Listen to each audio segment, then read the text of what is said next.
Nthawi zina zochitika za ku parliament utho mazifunsa kuti kodi anthuwa amakhala serious akamachita zinthu zawo, pena ukamaona ma arguments amene amakhala akuchitana nawo argue zina zimakhala zopasa mafunso kuti kodi anthu akuchita ngati ana bwanji. Posachedwa pompa takupatsirani video imene takufotokozerani kunena kuti ku nyumba imene ya malamulo aphungu amene ndi oyimira chipani chija cha Malawi Congress Party adanyanyala nyumbayi pa zifukwa zonena kuti Samia Suleiman yemwe ndi speaker wa nyumbayi atachita order kuti ma MP angapo atuluke mnyumbayi chifukwa sadachite bwino poonesa khalidwe losakhala bwino anachita misbehave dzulo limene kunalephera kuchitika zokambirana chifukwa nyumbayi magesi adathima. So mmodzi mwa anthu amene anali mu ndandanda wa ma MP amene adatulusidwa ndi monga Moses Phungu, munthu odziwika kwambiri nsopa ndale kwambiri maka mutsogoleri wapita kuja anali munthu mmodzi yemwe anthu sanganene kuti sakumudziwa. So kutsatira order imeneyi kuti anthu amene atuluke mnyumbayi zinachitisana kuti ma MP ena onse atulukenso mnyumbayi. Choncho munasala ma MP a DPP komanso mbali na UTM a 40 ya PP komano onse amene ali ambali ya MCP adatulukano mnyumbayi. So nyumbayi yachitanso resume kapena kuti kubwerera kuchitano zokambirana koma chinthu chinanso chododomesanso chachitika. So zimene zachitika ndi zonena kuti speaker wa nyumba ya malamulo amene ndi Samia Suleiman wauza aphungu mnyumbayi kuti munthu wina yemwe sakudziwika wagwetsa chithumwa pafupi ndi chipata chomwe aphungu amalowera mnyumbayi. So ndipo mawu ake Samia Suleiman wapempha kunena kuti yemwe wagwetsa chinthu chapite kuti akatole ndipo atikamba kuti anthu ogwira ntchito nyumba ya malamulo akuchita nacho mantha. Suleiman analankhula kunena kuti amene wagwetsa asazayambirenso chifukwa anthu ena nyumbayi amakhulupirira Mulungu. So zimenezi adafotokoza kuti anthu asamalowe nazo mnyumbamo andi azisiya kwawo zimenezozo. So zimene zachitika ndi test kapena kuti yesero ku nyumba ya malamulo. So nyumba yomweyi ndi imene idakhalapo pansi mbuyomo komanena kuti ufiti kulibe, zamasenga kulibe, zimene zonse zimachitika komano mu nyumba yomweyo ndi imene mwagwetsedwano chithumwa. So Samia Suleiman ngati akufotokoza kuti ndi chithumwa, dzina lake ndi chithumwa. Adziwa bwanji popeza nyumba yomweyi imafotokoza kuti malamulo amanena kuti ufiti kulibeko. So mukati muone zinthu zimene zikuchitika ku nyumba ya malamulo ise compromise kapena kuti pachitika zosokonekera zinthu zingapo zimene zikuonesa kuti zoperesa mafunso kwambiri, mikangano yopanda pake, zochitika za ku nyumba ya malamulo zopanda pake ndithu zionesabe kunena kuti enawa tinangowasankha kuti atidyere ndalama kumanonso zoti tawasankha muganizo kuti atipindulira zochitika zake zofoira zokhazokha. So mukaona zochitika zake za ku nyumba ya malamulo let's say zokangana zake zopanda pake, nyumba ya malamulo dzulo magesi anathima, mkambirano unakanika, lero kuchita resume kuti akayambire zokambirana zinthu zake zochitika zopanda pake chifukwa ena achitidwa discipline kuti atuluke mnyumbayi, ena nkuzanyanyala ndipeza kuti nyumbayi yayambiranso kuchita zokambirana, wina nkuzagwetsanso zithumwa. Choncho it's obvious ndi kuti mmodzi mwa mamembala amene ndi aphungu ku nyumba imeneyi ndi amene wagwetsa. So it's obvious kunena kuti ndidada kugwetsa ntchito imene ichichi kuti anthu amuvotere lero lingumachedwa honorable. So such kind of people angatithandize. So musayiwale kunena kuti at the end of the day anthuwa amalandira ma allowances, ndiri zokambirana izizi zikamatha akuyeneka alandira allowance chifukwa amachita mkumano.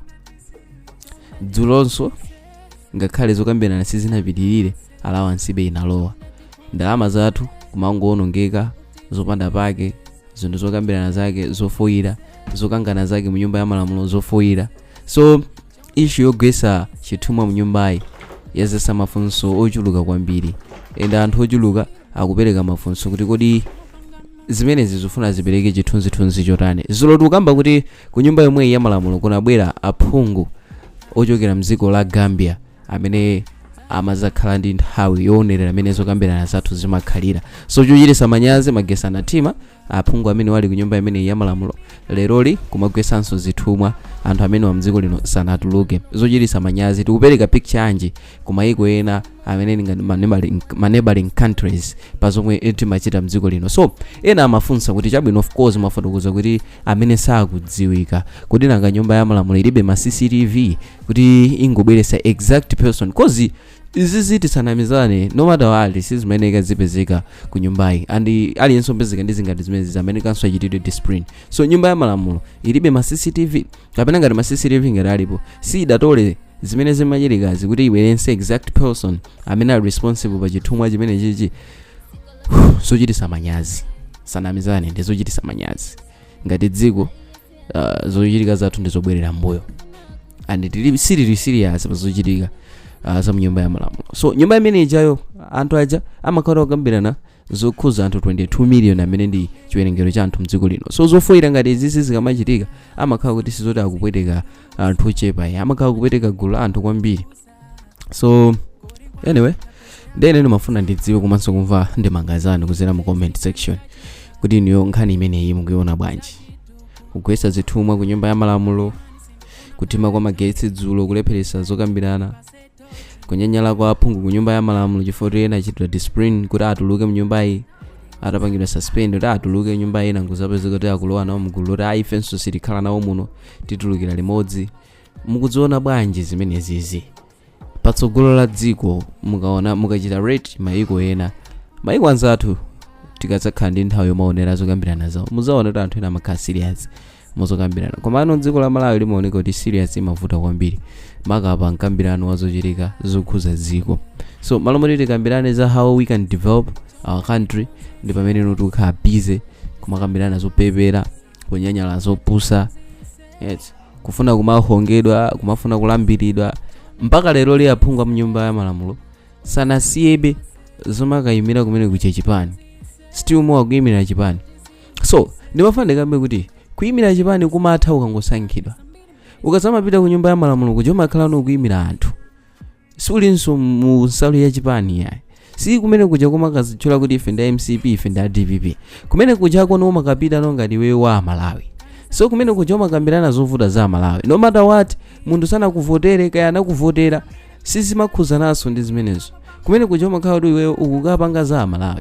Even mukamakamba kaya budget ndi zina zonse kaya ndizogawa mamizi kaya zitukuko zonse zimakhala zono zoti sopano is going to the citizens, not necessarily amene ali mamembala a chipani chanu, not so. So kumene kujako serious kumasowa zochitika zake zoonesa kuti anthu alibe serious.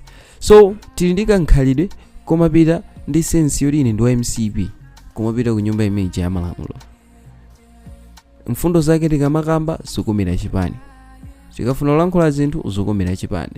Tiyeni titaye democracy ya usamunda imene inalibe obweretsa malizasi, inali yosabweretsa malizasi. Tiyeni tichite opt democracy imene ibweretse results background. Tikambirane zokhuza nzika, tisakambirane zokhuza mamembala a chipani, tikambirane zokhuza nzika zimene ndi Amalawi. Zonse zimene tingakambirane zikhaye zotukula Amalawi osati zotukula mamembala a DPP, osati zotukula mamembala a MCP. Koma anofikira tsiku lero nyumba ya malamulo amakhala busy omachitana argue pa zinthu zimene zikuoneka kuti wina akukokera mbali yake, akuti mwana nyanja akukokera mbali yake. So mwana nyanja akukokera mpani wake, ena amayema nkumachita defend mfundo za MCP, ena amayema nkumachita defend za DPP, zimene ndi zinthu zakalekale zimene sizingapitise dziko pasogolo. So monganakamba kale mu video ineja ndinokhumudwa kwambiri chifukwa ma MP a MCP ananyanyala akuti chifukwa anzawo anatulusidwa mu nyumbayi. So through comment section ndimve komanso kudziwa maganizo anu kuti kodi inuyo mukanakonda a speaker a nyumba ya malamulo akanatengapo step yotani maga pa issue imene yachitikayi yomwe wina wagwetsa chithumwa mu nyumbayi. Inu munakakonda step yanji imene ikanatengedwa? Kodi kungonena kuti atolepo zikukwanira? Chifukwa izi sizinali zoti zizibwera ku nyumba ya malamulo. Izi zikani zimene amakhulupirira zizikakhaladi kwawo. Koma ngati zapezekanso ku nyumba ya malamulo, nyumba ya malamulo imayeneka ikhale responsible, anthu amene wawa akuyeneka alandire china chake. So monga ena afunsira kuti ma CCTV kulibe, akanakachita track kuona kuti amene wagwetsa chimenechi chini ndani, amene akukhuzidwa ndi chimenecho amene kasayitanidwe pambali. Komanso malamulo a nyumbayi amatipo chani pa nkhani ngati zimenezi. Asati chilichonse anthu amene ngati pali kuti achitidwe punish kwa zinthu zochititsa manyazi.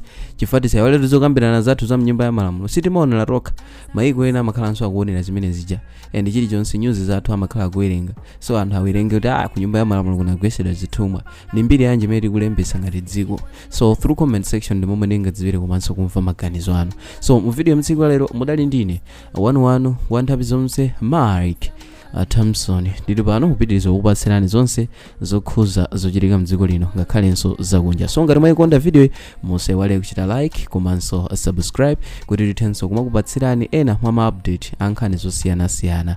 And munali ndine wanu munganakamba kale Mike Thompson. Bye.